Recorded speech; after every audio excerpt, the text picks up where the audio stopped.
J'espère que vous avez passé une très bonne journée. Je vais juste un tout petit peu demander votre attention. Je vais vous la rendre juste après. Vous savez, la Bible dit qu'il vaut mieux aller à un lieu de deuil qu'à un lieu de fête. Pourquoi? Parce que lorsque l'homme va à un lieu de deuil, il regarde son frère, il regarde sa soeur, il regarde son proche qu'il connaissait. C'est là où tout homme devient humble. C'est là où on voit que vanité des vanités, tout est vanité. Oui, mesdames et messieurs, c'est bien, nous travaillons pour vivre. Nous travaillons pour prendre soin de nôtres. Mais il y a une réalité que tout homme doit savoir. Alors cette réalité, que vous le vouliez ou pas, malheureusement, et heureusement même si je peux le dire, vous serez confrontés à cela. Cette réalité s'appelle la mort. Ne vous en faites pas, je ne suis pas venu pour vous tuer ici.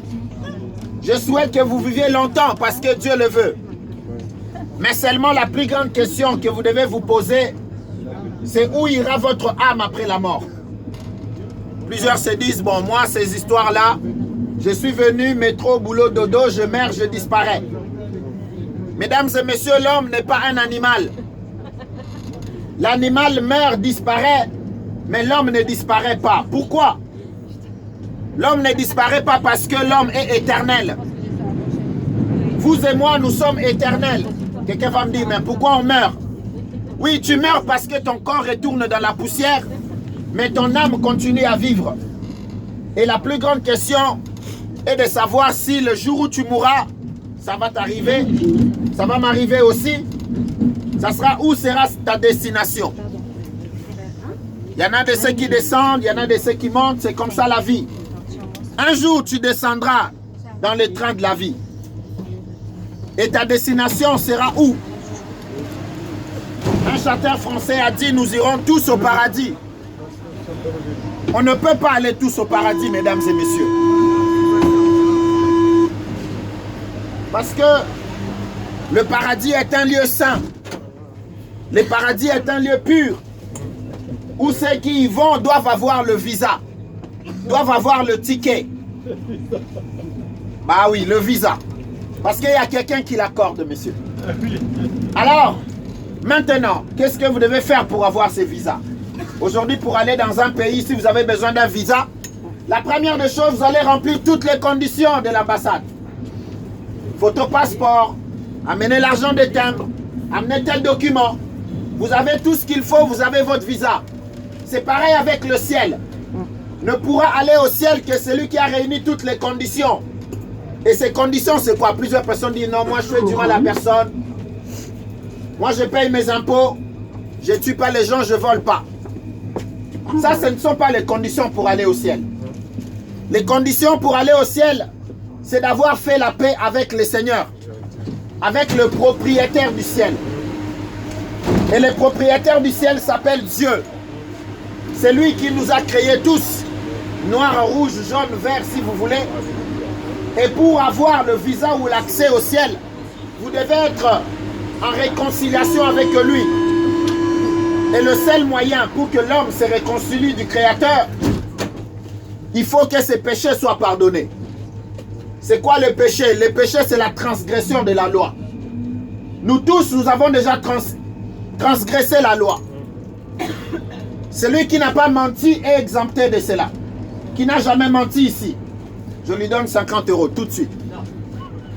Voilà, personne. Vous n'avez jamais menti? Venez de mentir là. Vous rigolez même parce que vous savez. Alors, tout homme a péché et est privé de la gloire de Dieu. Et Dieu a envoyé Jésus-Christ afin que tous les hommes soient réconciliés par lui. Mesdames et messieurs, ces choses, vous devez l'écouter avant de mourir.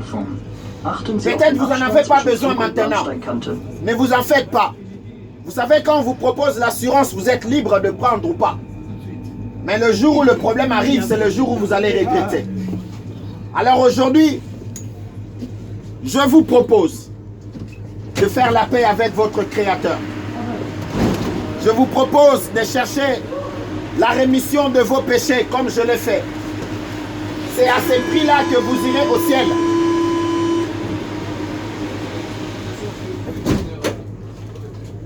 Pardon? Le but de mon discours, très bonne question. Il y a quelqu'un qui me pose la question, mais pourquoi tu te mets à parler? Le but de mon discours est que tous les hommes préparent leur chemin. Tous les hommes préparent leur rencontre avec le Créateur.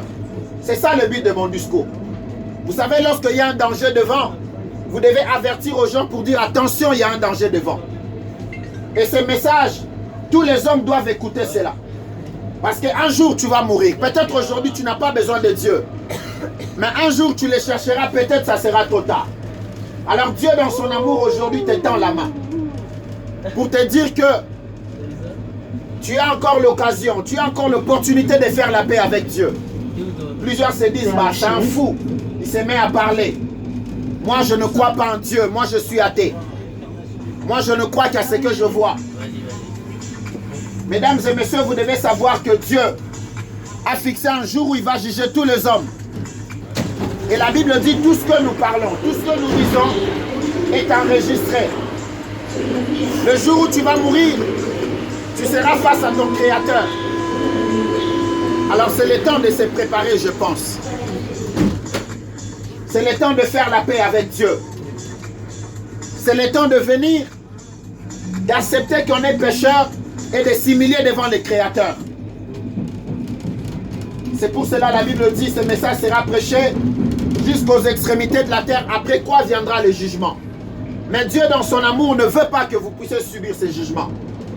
C'est comme ça qu'il a envoyé Christ, afin que tous les hommes soient sauvés par lui. Et ce message est un message d'amour et de paix. Faites la paix avec Dieu avant de quitter la terre. Parce qu'après la mort, ça sera trop tard. Je vais m'arrêter ici, mesdames et messieurs. Je vous appelle simplement à accepter que vous êtes pécheurs, que vous êtes méchants comme moi, et de chercher le pardon de Dieu par Jésus-Christ de Nazareth. Jésus est le seul qui peut te garantir l'éternité. Jésus est le seul qui peut te garantir la vie éternelle. Jésus est le seul qui peut te garantir l'assurance et la vie éternelle.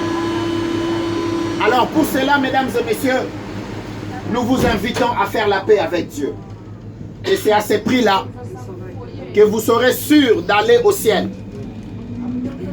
Que ce message résonne en vous. N'oubliez pas, ne quittez pas la terre si vous n'avez pas fait la paix avec Dieu. La Bible dit la vie de l'homme est tellement courte. On ne sait pas si en 2020 on sera là. Même moi, je ne sais pas.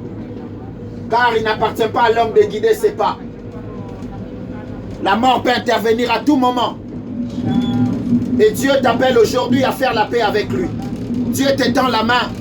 Ne rejette pas cette main tendue. Dieu te tend la main. Ne rejette pas cela. Accepte Jésus comme ton Seigneur et ton Sauveur. Et tu auras la vie éternelle. C'est ça le but de mon message. Que Dieu vous bénisse. Bonne soirée à vous. Et pensez à ces messages.